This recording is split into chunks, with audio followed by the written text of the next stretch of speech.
Hello and welcome to the Business of Betting podcast. Today I'm joined by Jamie from After Gambling. Jamie, thank you very much for coming on. Before we get into this episode, make sure you follow us on Twitter @BettingPod and check out the website businessofbetting.com. Guest suggestions are much appreciated. This podcast is proudly sponsored by Betfair Proprietary Limited. Betfair operates a betting exchange and is licensed in the Northern Territory of Australia. Residents of Australia can join Betfair by visiting betfair.com.au and support this podcast by using promo code BOBPOD. Please gamble responsibly. So thank you for listening, and I hope you enjoy this episode of the Business of Betting podcast.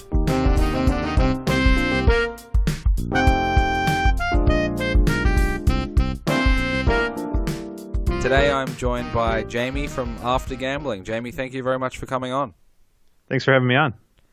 So Jamie, before we go back to the beginning, I just want to ask you from the outset, how would you describe yourself now, given what we're about to talk about and what you've been through? What's a good way to describe yourself? Well, obviously I am a compulsive gambler. Like I said, you said my name is Jamie. Last time I gambled was July 15th of 2010. So just kind of throw that out there to give a little bit of background. But to answer your question, things are really good. Life is really good. This has been a great year for me personally and professionally. So yeah, pretty much across the board, things are now good. We'll get into the days that weren't so good, but yeah, there is hope after going through some struggles. So do you remember your first experience, or what was, back at the very beginning in betting and gambling for you? Yeah, and I kind of classify it. There are a couple different that I kind of consider earliest moments. I mean, when I think about earliest moments, I mean, definitely as a kid. I mean, even just growing up, I mean, I played a lot of sports, was very competitive, played a lot of different things. So there were those things where, I mean, I was also a golfer, which anybody that knows golf knows that when you play golf, you gamble. And even as a kid, I mean, 9, 10, 11 years old, we would play matches. And at the time, it'd be for a quarter or 50 cents, something like that. But it was definitely gambling. And it was never something that part of my gambling early moments. It never really had kind of the negative effect. I didn't have kind of the harm from gambling.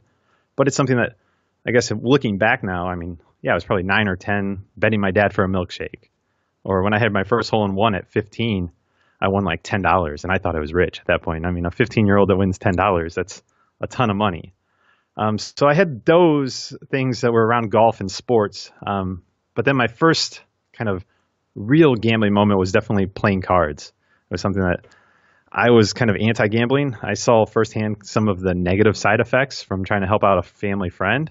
And it just was something I'm like, man, going to casinos, we went, but it wasn't something frequently. And then after that experience, it's something that kind of turned me off to gambling for a while. But then in college, I started playing poker with buddies, and it was kind of off to the races from there. So what type of experience did you have with it before you got too involved in it? Were you actively helping someone who had some issues themselves? Yeah, I mean, I was doing all the stuff that, I mean, the friend and loved one does. I mean, started off just kind of sending money. At first, I didn't know what the issue was. And it's just, hey, can you help me out? I need a couple bucks to make rent. So I did that whole thing. And then as I got into it, I asked more questions, and I kind of got to the root of the problem. And I mean, I did the whole trying to come up with financial plans and trying to help them out with their finances. And I mean, being on the other side of that phone call, hey, can you send me money? And then I'm just hearing the devastation. I mean, it was heartbreaking. It was really, really tough. And it was, like I say, a really close family friend. So I wanted to help them. And I feel for that pain of what, I mean, I put my friends and family through later on down the road, because I know how difficult that is. You just want to help that person so much, and you keep doing all these things, but they just keep going back. And it's frustrating. It's all those types of things. And so, yeah, I had that experience up front, which you would think would be the greatest warning sign of all, right? Okay, this is where it can lead, so be careful. And I definitely was careful early on, don't get me wrong. But somehow or another, I ended up in the path that they were in. I was doing what they were doing and more. So a lot of people would understand the Texas Hold'em boom and how that took over, I guess, during your high school and poker years. Take us through how you started with that and how it developed. Sure. I mean, I always laugh. I mean, when I first was introduced to Hold'em, I mean, my family growing up, we didn't play cards. like I said, any type of betting would be like sports. Like, okay, hey, I'll bet you I can make 10 shots before you can playing basketball. So like cards was just completely foreign. But I remember in college, I was about 21, 22, and some of my college buddies, roommates, we went over to a guy's house and they were playing cards. And I literally just sat and watched for the first, I don't know, half hour, because I literally had no clue what was going on. I mean, it's kind of like me watching rugby or soccer, kind of true soccer, not what we call soccer. And I just had no clue what the game was. And so like I didn't know what a straight was. I didn't know what a full house was. I didn't know any of these types of things. But I'm sitting there watching. I'm kind of taking it in. And I've always been kind of an analytical person. Math, I mean, my geeky growing up, I was the mental math champion in junior high. I mean, I was always good at math and quick math in my head. So I'm sitting there watching, and the competitive part of me eventually just said, I want to jump in. I want to play. It was like $10. Like, it doesn't matter. I also didn't want to sit there and kind of be the person that was lame just watching. So I started playing, and I literally had no clue. I'm sure I annoyed everybody because I had no clue what the hands were. I didn't know if I was winning, losing, and it was just kind of like I say, with buddies, and it was fun. Then fast forward that same summer, or kind of in the fall, I think it was, summer or fall, was 2003. So yeah, I would have been 21. And it was the Chris Moneymaker. I mean, ESPN had brought out poker and the whole Moneymaker effect. And all of a sudden that comes on, and every week, I mean, our house was glued to ESPN. We were all athletes, so we would watch ESPN around the clock. And then there was poker. And so we started having our own poker games in the house. And obviously at that point, then I started to figure out the hands, and I just got really into playing and really enjoyed that competitive atmosphere. But it was just with buddies. I mean, we'd have drinks, we'd play poker, we'd watch it on TV, and it became more of a regular thing. So it was just kind of the start of the evolution, I guess, was just kind of playing with buddies and going from, in a matter of months, not knowing whether a straight beat a full house to playing on a weekly basis and then more often. That was probably a normal occurrence for many across the US and the world, to be honest, playing a casual game of poker here and there, probably, young adults, probably on the weekends, probably with alcohol. How does it go from that to, I guess, being more aggressive? Yeah, and it is. And I think in that, like, isolation, it was healthy, it was fun, it was all those types of things. And I guess I can just answer that by saying, I mean, I've always been one that goes real deep in everything. I mean, growing up, I was the 4.0 student. I was captain of the basketball team, golf team. I mean, the reason I got good at golf wasn't because I had some amazing swing and instructor and all those types of things. It was because I showed up at the course at 8 a.m. and then at 5 o'clock when the league started, they kicked me out and I went home. So, I mean, I was always kind of had, whether you want to call it compulsive or just kind of inner drive in anything I wanted to do. So when I started playing, I hated losing. I absolutely hate losing. So especially with buddies, I mean, the worst thing that can happen is you play with friends all the time and you get beat, right? I mean, it's just no fun at all. So I guess probably that inner drive and just kind of curiosity, and especially as I got into it, I'm like, okay, this is all math. I mean, it's just basic math and probability. And if you figure that stuff out, and I quickly became better, I would say, than my housemates. And then obviously online came, and you had the party pokers of the world and full tilts. And so now myself and one of our other roommates, we started playing online. And it was just something that we could kind of hone our craft. And I mean, craft is a weird word to use, but that's how we looked at it, and skills. And so that was just what we did. And it was fun. It was enjoyable. It was an outlet. It was all those types of things. And early on, I did it. I mean, I followed all the guidelines. I was, like I said, with my warning sign that I had up front. I mean, I would literally put in $25. I'd say, okay, if I get to 50, I'm going to cash it out. And I would do that. And back then, I mean, the money would be back in your account the next day. And I would only play with winnings. And I would regulate my time to an extent. But it's just one of those things. It was fun. And it was addicting because early on, even though I wasn't winning, I was kind of picking up on it. I felt like I was getting better.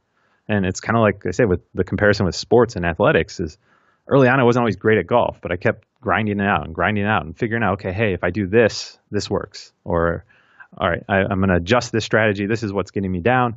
And so it was just kind of viewed as this game and something that, unlike slots, I mean, when I turned 19, we went up to Canada where at the time casinos were legal, put in like $20 in the slots, and that did nothing for me. I'm like, this sucks. Like there's no skill. There's nothing involved in it. It's just dump your money in and hope that you are the one that gets paid out. But with poker, it felt way different. And I think I convinced myself that it was something that was skill based. And I think there is a lot of truth to that. I think there's a lot of skill involved. But I didn't account for kind of my nature, my competitive nature, my addictive nature to kind of kick in and push me to a point where I was just playing too much. I was playing too long. I was playing above limits that I should have. I mean, all of a sudden, the $25 table became 50. And then 50 became 100, then 102, and then 2 was 4. And all of a sudden, it was like, okay, I can't just play with one screen, because on one screen, I can only put 4 tables on. And anybody, like you say, I mean, that was playing online knows, okay, the pictures of like multi-tabling. I had 2 computer screens because, hey, I would win a whole lot more money if I had 2 screens than 1. And obviously, in hindsight, I just gave myself the ability to lose more money because my competitive nature always kicked in. I could win for long stretches. I mean, days, weeks, months, but over the long term, the competitive nature always kicked in, and tilt is a real thing. And especially for me, it was something that I could go through as much money as possible in a short amount of the time span as possible. Just trying to, because I get mad and chase losses and chase beating other people. Kind of that competitive drive definitely was my undoing. That's probably a normal feeling for most, whether it is, any type of gaming or wagering, that going on tilt, chasing losses, even just playing casual poker. I'm sure a lot of people have felt that. Was that a slow build up for you, or was that a switch was flipped on and then once it was exposed, it became relatively normal? It was probably always on. I mean, go back to the playing for $10 with my buddies. Like, I would be pissed if they beat me, like flat out. And I mean, if they beat me on a hand, especially, I mean, you're 90% to win and they pull the one outer to beat you, I'd be pissed. And so, like, I guess that is my nature. And like I say, it doesn't matter. I mean, business now, I mean, even anything, I'm competitive. I mean, my kids, I laugh. I mean, we'll be playing games and my son is better than me at some video games. And I have to check myself because I get mad. Like, literally, I'm mad. I'm like, man, how is he beating me? And I've come to accept that. And now it doesn't bother me as much, but I have to I see that trait in me. So I guess I don't think it was a switch that was flipped. I think it just kind of was part of my nature. I can say it definitely got progressively worse just with time. And I think that's because you do feel like you're chasing losses, or as I like to say, you're chasing wins. You're trying to recreate the last time you won. So I don't know. I don't know if that answers your question, but I think it was probably turned on and then maybe just amplified. So do you remember what your mindset was when you were just playing recreationally with friends or on the golf course or, some Texas Hold'em, probably in a room with others? Were you ever feeling like it was an addictive game you were playing, or your behaviors were going to go that way? Or was it, for a large portion before a certain point, just that it was fun and recreational? Yeah, I didn't see it as being addictive. And even when everybody else on the outside was saying, okay, look, I think you're having a problem, you're spending. I mean, I had friends and a couple of girls at one point were like, look, Jamie, we're worried about you. You're playing way too many rounds of poker, when they didn't really understand what I was doing, but they knew, like, up until we went out to the bars, I'd play. And then when I got home, I'd play, and they were worried about me. So I guess everybody else, I'm probably on the outside, saw it, but internally, I still saw it as that game that I had some control over. And because I had a success, it didn't seem like, I guess addicting was, I just thought I needed to fix my flaws. And so it wasn't so much viewing it as an addiction as much as, okay, I have these errors, these tilt issues, these bankroll errors, whatever the common ones that, I mean, everybody probably that's played poker has said, okay, at one point, I need to fix these flaws in my game. That's how I viewed it. Not so much, okay, I have this addiction, I can't stop. I literally cannot stop. So when you get through that phase and you're getting yourself into personal and even financial issues, I'm sure, are you feeling detached from that and you can live your normal life and you're probably a fun person on the weekend at a birthday party, and then once it comes to back in front of the 2 screens playing, 8 tables of poker, it's a different person? Or how does that feel for you as the person going through it? I mean, how it feels is miserable, because it is. I mean, you create 2 separate lives. It's like your life just splits and there's a fork in the road. And you're taking these 2 paths and you're doing them simultaneously. I mean, at one point, like you say, you're 8 tabling and you're in financial debt and you just keep racking up losses and losses. And on the other side, then you go out with friends and you want to be kind of the life of the party. Hey, you know what? And you probably overdo it and say, oh, yeah, everything's awesome. Everything's great. And so you start to build up this kind of fake persona. And we probably do this in a lot of ways in life, but with addiction, especially with gambling addiction, it was especially that the more that you build up that everything's great, then those paths start to go further and further apart from each other. And it makes it even harder to tell somebody, hey, you know what? I think this is an issue. Like, I need to get some help with this, because all of a sudden you're going to shatter this big fake persona that you've built up for everybody. I mean, you have everybody believing, okay, I have a small business that's being successful and everything in my life is good and great and I'm happy and all these things.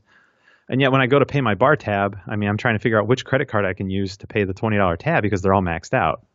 So that is definitely something that, I mean, it just grinds on you, and it is an absolute grind on your psyche and your confidence and all those types of things, because you're trying to live that split life. I mean, there's a bridge actually this weekend. I was flipping through Facebook, and there's this bridge in Cleveland where I'm from that's kind of an iconic bridge. It's not really pretty, but a lot of people use it in backgrounds of photos. And I was scrolling, and I saw this wedding photographer use that as a background. And that bridge, I hate seeing that damn bridge, because it's exactly what you're talking about here. I would sit there in the parking lot just outside the poker room, and I'd talk to my fiance at the time and basically convince her that, okay, yeah, here's my day, here's what I'm going to be doing, all that type of stuff, just biding my time so that I could go in to play poker. And I'd call her on the phone when she was heading home so that she wouldn't think anything of it and call me when I was playing, so I'd have to stop. And the whole time I'm looking at this damn bridge, and that damn bridge is like the two split personalities, right? It's me lying and creating this whole fake persona so that I could go in and just further my addiction. So it's interesting how, looking back on it, you see these split personalities going. I mean, things like stopping at a restaurant to play cards when I was on my way to my grandmother's house, which was 15 minutes away. I'd literally stop and jump on the Wi-Fi so I could play for like 5 more hands, which would become an hour on a 15-minute drive over to see my grandmother. Crazy stuff. You must have hit breaking point or close to breaking point at least once or twice. Yeah, I did. Several times. I mean, and it was always triggered by financials. Hey, I can't pay these bills anymore. There's literally no way I'm going to be able to pay them. And I had the fortunate but unfortunate help of family that they would help me in the financial issues. But I didn't get kind of the help with the addiction. It's no fault of their own. I mean, we have such a, I guess, poor understanding of how to treat people. And I did the same thing when I was trying to help the family friend of ours. I just treated the problem with money.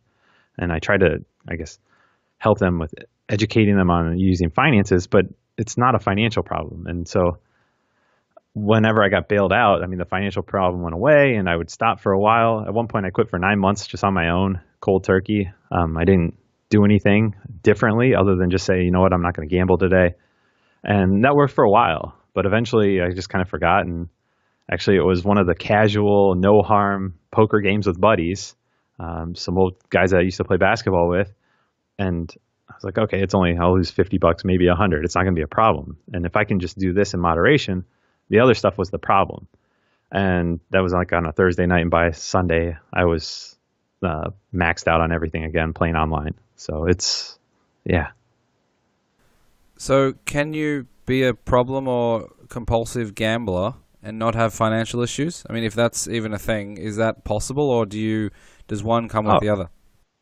I think you can, absolutely. I mean, because I think if you look at problem gambling is more than just the financials. And if you talk to people in recovery, I mean, that's the one thing I've seen in 8 years is most people point out it's not the money that they even regret in the end. It's the lost time. I mean, time is something that we can't get any more of. We can make more money. You can't make more time. And so lost time with family. I mean, I've heard just devastating stories of people that they've had family members, I mean, confront them and say, look, you wasted my whole life with you. Like, our relationship is not a relationship because you spent all your time gambling. And that's something that like isn't fun. So, and I don't know. I mean, the more money you have, it just gives you a longer runway, right? With gambling. I mean, it's one that you can hide it longer. You have more access to cash, so you can kind of live that split life. Nobody will know. And you can have, I think, problems with gambling and experience gambling harm. I think that's a great term for it. It's just, I've seen that before, is gambling harm, which goes beyond the financial aspect of it. It's the time, it's the emotional, it's the depression, it's all those things. And a lot of times we use gambling as an escape. At least that's definitely how I did, was an escape from any kind of struggles. So it's something that, yeah, it doesn't only need to be a financial problem. And a lot of times, like I say, the financial problems are the small issue when we quit. We look back and we say, okay, wow, I was really kind of a terrible person that I didn't want to be in. That's kind of that split personality. I think most gamblers I've met are all actually extremely nice, thoughtful, caring, would give the shirt off their back type of people. And so when they become this person that's kind of complete opposite of what they view themselves and how they truly are, it just becomes very difficult to kind of reconcile. What about the people that just gamble or bet on weekends and maybe lose a little too much, or maybe only gamble when they're drinking, or if they are drinking and they are gambling, then it might get out of control for an hour or a couple of hours, but then during the week they're at work on time, they're good wives and husbands and friends and brothers and sisters. Can you be half of a problem gambler, or is it you're either all in or you're all out? I mean, I don't know whether you can be half of one. I mean, I always kind of use alcohol and other things. I mean, I'm the type of person I can go out and have a drink and stop. And so like you say, I mean, and every now and then maybe I'll go out and have a couple too many, and sure, the next day maybe it doesn't feel good, but I'm not an alcoholic. And so I definitely can appreciate there are people that can absolutely go bet on a game. Maybe every now and then it's a little bit over what they would like, or they lose a little bit more, but they can, for the most part, keep it in line. They don't experience really any gambling harm. Every now and then it's kind of a little like kind of stubbing your toe. Hey, that sucked. I don't want to really lose that amount of money. And so they kind of keep it in check and they reduce and they self-regulate. So I think that's definitely true. Once you get to the point with problem, I mean, I think I knew I had a problem. I didn't want to accept it, but that's once people kind of seek out. I always am fascinated when people are posting on like the problem gambling on Reddit or someplace online seeking out help, and then they say, "Well, I don't know if I'm really a problem gambler." I'm like, "Well, you're here. Like, you're kind of making that decision." So I think internally we sort of know, but I think that's the addiction. Is it kind of keeps our ability to identify it and to actually like do something about it at bay, because we're just isolated and the only thing we can think of and do is the gambling. So do you think compulsive gambling can be developed or is developed, or do you think it's largely with you from birth essentially? And I guess from your perspective, you know, if you're very competitive, let's say, and maybe you could have become the world's best poker player because you're so competitive and you know, had strict focus on every single hand and every single table and every single tournament, and it went down that path instead of the path you did go down on. Do you ever think of it from that perspective? Yeah, and I think my DNA would have always played out in the end. I mean, I wouldn't have never been satisfied, and I think it would have ended poorly at some point. And that's, I mean, I've received messages from people that kind of live that life. That, I mean, it's, hey, I've been very successful, and with their gambling, and then all of a sudden they're not. And I think it's one of those things. That's the real tricky thing with gambling, I think, is that it's difficult to stay in that kind of lane of responsible small bets. And the reason I say that is because it's different than like alcohol. Alcohol, you drink a beer, you know what the effect is, right? I mean, so in a month, 2 months, 6 years, drinking one beer is going to have similar effects. The thing that causes most problems with gambling, it was mine, and I see with everybody else pretty much across the board that has developed a problem with gambling, is you have some significant win. For me, I remember it was January. I don't know the year, but it would have been 3-4 years into my gambling. I ran $100 up to like 4,000. I was getting ready to graduate college. And I'm like, well, shit, if I can make $4,000 in a month, this is more than I'm going to make with my degree. And so it's that win that I think really messes with our heads. And so, like, I mean, I always tell people the best way to gamble responsibly and stay within limits is to never win, or to win something that isn't a significant win. That's maybe like 10x. So you put in $10 and it spits out 100. The moment you start you spin in 10 and it spits out 500, all of a sudden I think as humans, we're naturally wired to want to recreate an experience, right? I mean, it doesn't matter if it's gambling, if it's food, if it's drinking, if it's a night out with friends. I mean, if you go to a dinner and you're like, that steak was incredible. I mean, everything about it, the texture, the taste, the saltiness, every single bit of it was better than any steak I've ever had in my life. Every steak going forward, you're going to want to compare to that steak, right? And so like the success or failure is based on that one kind of peak experience. And that's what I see with gambling is once you have that significant win, it's really, really difficult to kind of continue gambling in the way that you were before that. There's always that thought in the back of your mind because you know it can be done. You've done it. Like it's not like winning the lottery, which is just kind of this fantasy that nobody can imagine because there are so few people that do it. No, you've actually done it. So now to pull yourself back and say, okay, I'm going to just do it within this level is difficult. And that's why I think it's a progressive thing and why it's hard to identify what a problem gambler is. I mean, you were talking earlier, how do you know like when you kind of sort of cross that line? And it's really difficult because it's one of those things that you just kind of slowly, I mean, the temperature slowly turns up.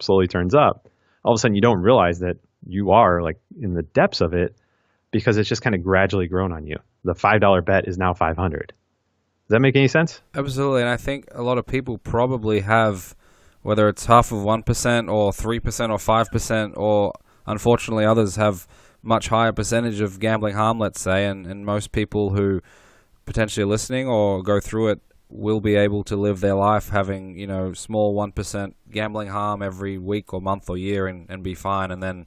And for others, it's not the same. And you really don't know where to delineate and where you cross the line, which is the most difficult part. Yeah, absolutely. And it's one of those things, I mean, think of it, it's limitless, right? I mean, there's no biological like thing that shuts off with us with gambling outside of suicide, which is obviously a very sad and real thing that happens with people that have a gambling problem. But I mean, when you're drinking, I mean, you drink too much, eventually your body says, you know what, I got to shut you down. Like you're done. Like your body is the regulator that says you can't go any further. And that's the same with drugs and a lot of other things. Gambling, because it's kind of outside. I mean, if you have the time and the money, there's no limit. I mean, if you and I decide, hey, we're going to put everything we own on red, we'll find somebody that will take that action. And so it's kind of incredible how fast. I mean, like I say, if you can be responsible 99.99999% of the time, but if that 0.000001 you decide I'm going to just throw it all on black, you can dig the most enormous hole that then takes years to ever dig out of, and you'll never fully dig out of. But it's just that's I'm fascinated. It's fascinating. It's sad. It's all these types of things. It's intriguing about gambling because I think it's so different than so many other addictions because of the variance. And it's just one of those things that you don't know what somebody's experience is going to be. The next time they spin that wheel could be the time when they hit and they turn 10 grand into 20.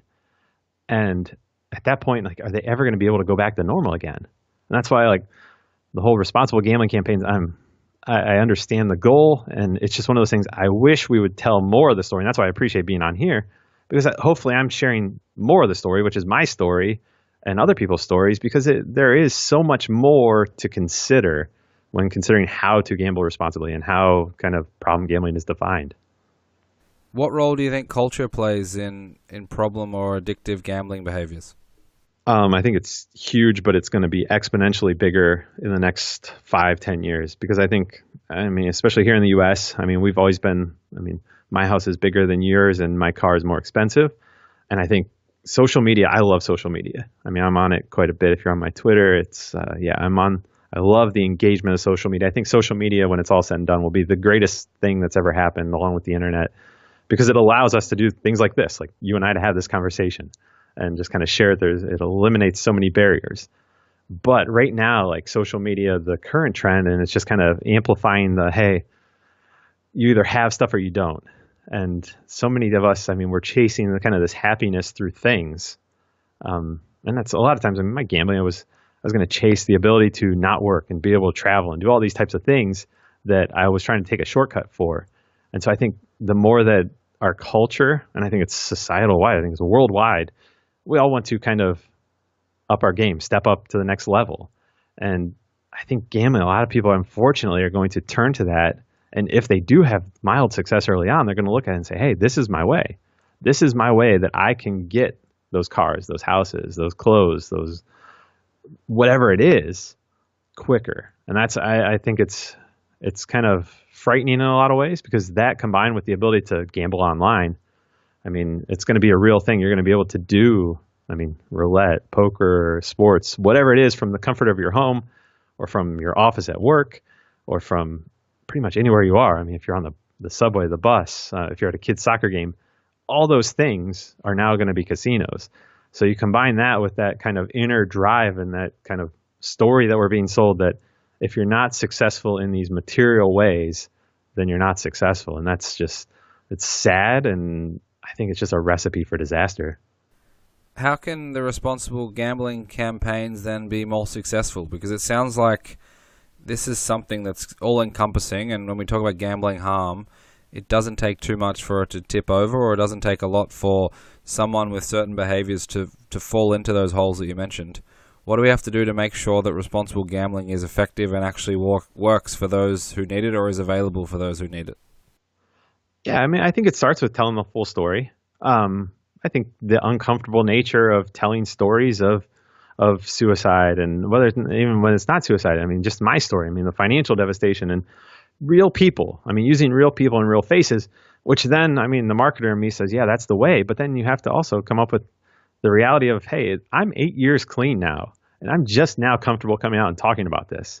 So you have that shame and stigma that's there, which is going to prevent kind of having any type of talent, if you will, or people and stories to share.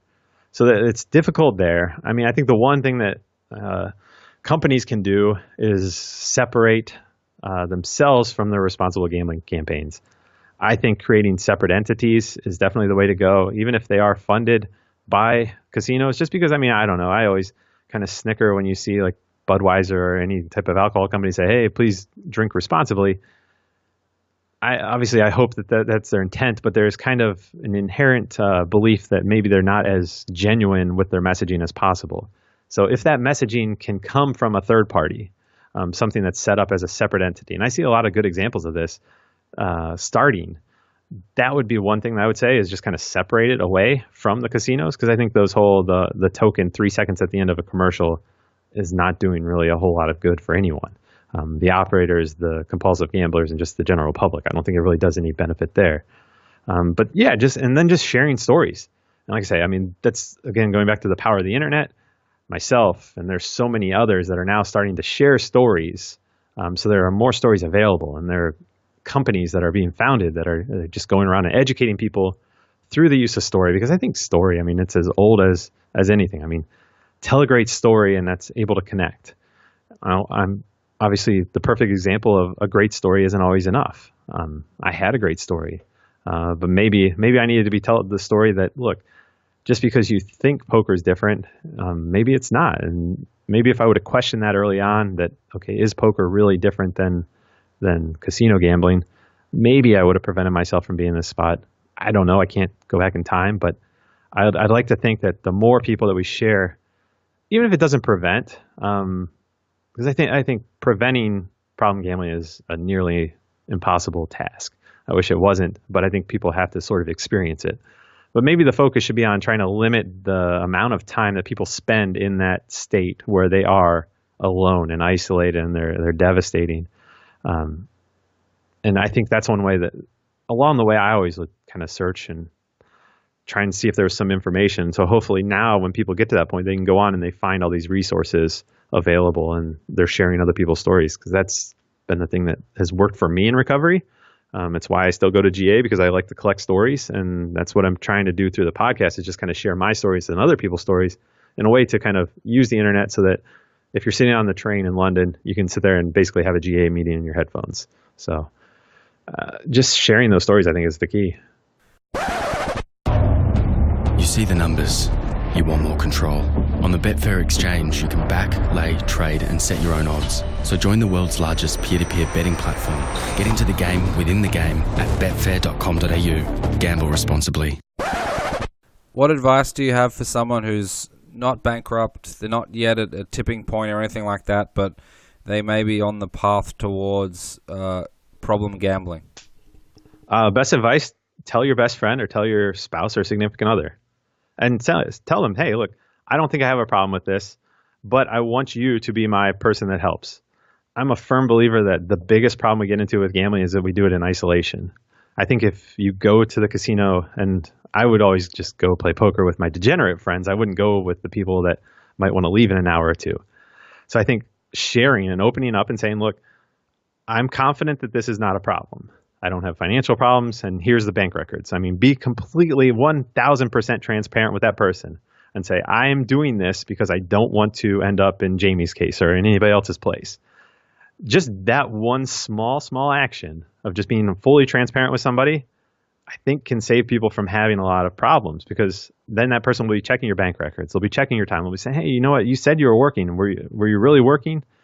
And I think that accountability is key. And obviously, if that's something you're saying, pushing back instantly and saying, well, I'm not going to do that because I don't want anybody to know about it. Well, maybe that's a pretty big signal, a pretty big red flag that there's something going on here that is maybe a bigger problem than you think.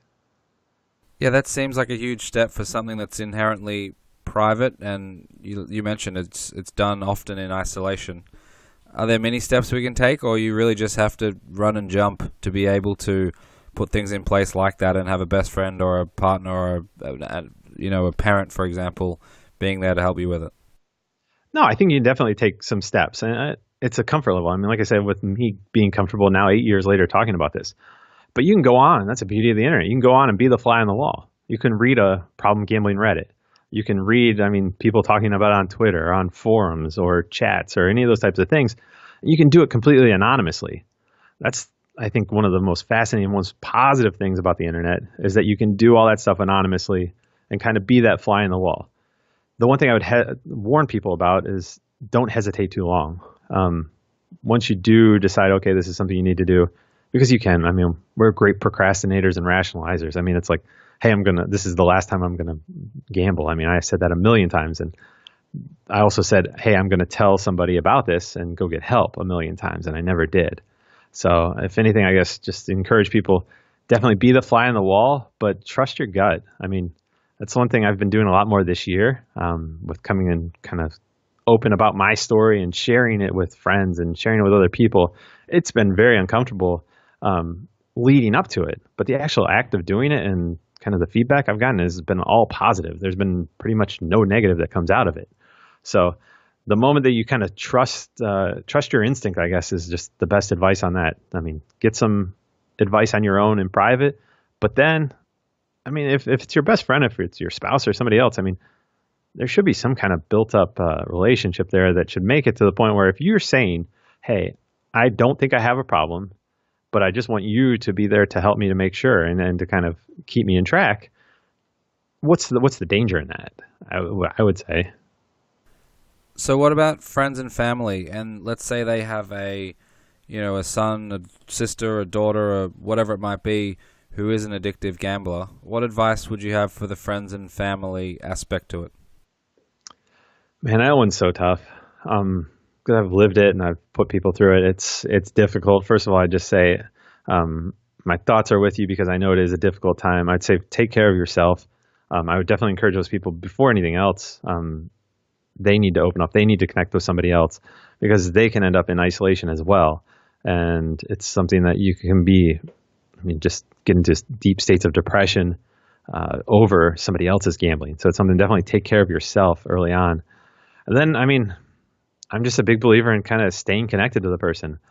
I'm not a big fan of hey, you have to do this or else. I think if you do anything financially to bail them out, then there needs to be 1,000% transparency with them. And that would be a last resort because otherwise you're just kind of delaying the problem. But getting them to seek some kind of help, even if it's just in their private life, would definitely be a big step. But moreover, just, I think we need to stay connected with people. And try and say, hey, you know what? Maybe this isn't about finances. Maybe this is about something that's going on. Maybe it's something else. And also to kind of separate the person from the addiction and say, look, I know that this isn't how you are. Like this isn't you. It doesn't seem like you. And that's my concern is about you. Rather than, and it's hard because we get upset about the money. We get upset about the lies and all those types of things because if you're a friend or a family member of a compulsive gambler, they've been lying pretty much about everything. And so it seems like what's true? But just trust that the person that you think they are is truly who they are down deep inside. And so your goal is just kind of break through that ice and trying to get that person back. And too many times I see people further isolate people and say, well, if you can't do this, you're off on your own. And it just leaves people in more isolation. And more isolation just means more gambling. So trying to break through that wall, I mean, I'm a big fan of Johan Hari and his work.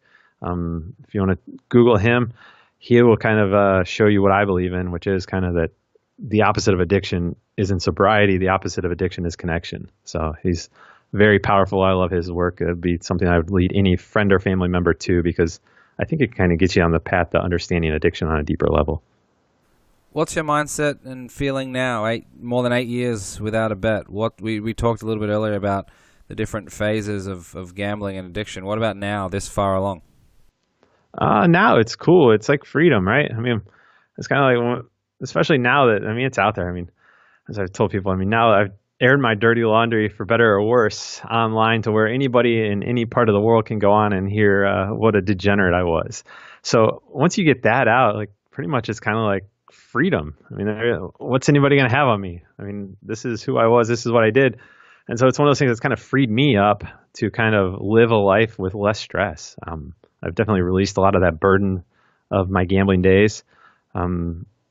Yeah, and it's kind of fun. Being involved in kind of the recovery community has been something that is completely different than what I expected. There's so much kind of fellowship and camaraderie. I mean, one of my really close friends in life is one of my friends from my GA meeting. And it's something I would have never thought of because I didn't want to go to GA. Those people were different. There were all these types of things. Then you realize, no, they are just normal people that maybe like sports and other things that you have same hobbies in. So it's been cool to kind of connect in that regard. Yeah, it's just, life is good once we stop gambling. It's one of those things that it doesn't get better overnight. I always say, like, and it was weird, even between 1 and 3 years was the toughest time for me, because I think the first year is just hard to just not do the action. And then you start saying, you realize the fallout in year 1 to 3 sort of. And you have to address some of those problems and the way you treated people and other things that it can be quite depressing. And it was a depressing time. But now I think I'm to the point where, like I say, being open about it and free about it and talking about it, hopefully, if nothing else, what I've gone through will help somebody else to kind of shorten the span of pain or gambling harm that they experience. And so there's so much positive that comes out of that. And the messages I get are just kind of continue to push me and drive me to share more and more. And the more I do, just the better I feel overall. Yeah, take us through the website, aftergambling.com, the podcast. I had a quick look at the origins of the logo. There's some pretty cool stuff on there. Yeah, so I mean, it was one of those things, I tend to be a big thinker and then not always follow through on them. So I purchased the first domain. When I first thought about doing this was with a therapist. I was talking to her about, hey, I'm going to share all these things with my story. I think it'd be good. And that was 2014. So I just launched it on my birthday in February of 2018. So you can tell that I wasn't that quick with it. But at first it was Gambling Still Sucks, which was just kind of my daily reminder. It's not a view of the industry or anything like that. It was just my reminder to myself, hey, gambling sucks for you. And so that was the first one. But I kind of changed it to After Gambling because I did want to move towards more of a kind of a positive messaging and imagery. And it's just something that I think there is life after gambling. And hopefully that's kind of what I'm sharing here today. And what I try to share on the podcast is that, because when we're in it, we can feel like there's no escape, there's no way out. And as for the logo, yeah, it's kind of a cool story. So one time I was out with my wife to lunch, and she was kind of just talking about, hey, I mean, so why do you feel so comfortable? You seem like you're kind of comfortable with your gambling and like put it in its place. And like, why do you think you wouldn't go back? And I literally flipped out a napkin and took out a pen and I drew this graph. And it's kind of this arc up. And it starts off slow, then it spikes up, and then it goes straight down. And for me, as I told her, I'm like, look, when I was gambling, all I focused on was that 100 to 4,000, which is that slow rise, and then it goes up. And I think we've all experienced those rises where, okay, we start off conservative, but maybe we have some big bets or something happens, and all of a sudden we got this big high point and we're on top of the world. But then for me, it would always eventually come to the point where it would tilt, or I'd get a bad beat, or I'd be playing so long, I'd just be exhausted, make bad decisions. And then I'd lose, and I'd lose, and I'd lose. And once I'd start losing, that was like a free fall to where I'd lose everything. and it would go down past where I started into debt, no matter whatever money I could get a hold of, and that's where it would end. And then I'd start again, and I'd build it back up. And so the graph is just kind of this graph of up and then straight down, and then up and then straight down. And each time I'm starting further and further in the hole. And as I told my wife, I said, now I see the full picture. I see that, yes, I can sit down at a poker table and make money for a period of time, but eventually it's going to lead to the point where I free fall. And after that, I'm going to do it again and do it again. And when you step back and look at the graph, kind of the 10,000 foot view, it's a line that goes straight down. Yes, if you zoom in, you can only see the wins. But when you step back and see, I mean, in my case, it was significant six-figure losses over a period of 8 years. And so that's just one of those things. That was my memory. I use it now for the icon. It's something that's kind of cool for me. But like I say, yeah, the website, try and share. I'm going to start doing some more writing on it as well. But right now it's mostly podcast based. Try to share some other resources. I just really kind of view the podcast as a gateway to recovery. It's a bridge to recovery. It's not, I don't have all the answers there, but hopefully it's that intermediary, like you said, where somebody maybe starts to explore on their own, and then eventually they reach out to help, get help from whether it's GA or friends or family or therapy. So hopefully it's just kind of, that's my goal for it. And so far it seems to be working. Yeah, start the connection. So by my count, it's around 3,049 days since July 15th, 2010. So that's a huge achievement, and I'm sure for you just the beginning. I want to thank you again, Jamie, for coming on the podcast. I appreciate you having me on, Jake. It's been awesome to come on and kind of share. And yeah, if anybody wants to find me at anything after gambling on any social media and the website and all that type of stuff is an easy way to find me. I love getting messages. And I love if you think that I'm full of it and there's things that you say, no, you're wrong about this. I love hearing that because that forces me to think about it and say, okay, am I wrong? And to challenge my own thoughts. So good, bad, indifferent. I'd love to hear from people just what their takeaway is on it. And yeah, hopefully it helps some people. And I don't know. I appreciate being on.